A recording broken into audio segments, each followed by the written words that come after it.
வணக்கம் நண்பா. Yamaha Aerox 155ல புதுசா S வேரியன்ட் அப்படிங்கிற மாதிரி ஒரு வண்டியை லான்ச் பண்ணியிருக்காங்க. இதில் புதுசாக என்ன கொண்டு வந்திருக்காங்க அப்படின்னு கேட்டிங்கன்னா கீலெஸ் இக்னிஷன் அப்படிங்கிற மாதிரி ஒரு டெக்னாலஜி வந்து கொண்டு வந்திருக்காங்க. இதை நீங்கள் ரிமோட் கண்ட்ரோல் மூலிமா அக்சஸ் பண்ணிக்க முடியும். அதே மாதிரி நீங்கள் எங்கே லொக்கேட் பண்ணணும், வண்டியை லொக்கேட் பண்ணணும் அப்படின்னா அந்த பட்டன் அழுத்தினீங்கன்னா வண்டியை வந்து லொக்கேட் பண்ணிக்கலாம். அதாவது அந்த சவுண்டோட சேர்த்து அந்த இண்டிகேட்டர்ஸ் எரியும் இல்லையா, அந்த மாதிரியான ஒரு டெக்னாலஜி வந்து கொண்டு வந்திருக்காங்க அப்படின்னு சொல்லணும்.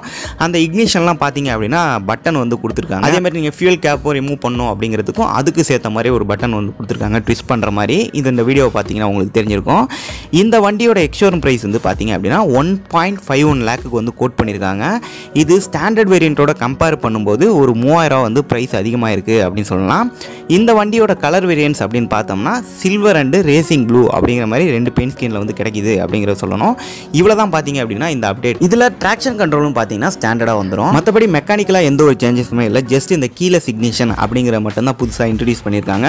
இதுக்காக ஒரு 3000 வந்து அதிகப்படுத்தியிருக்காங்க அப்படின்னு தான் சொல்லணும்.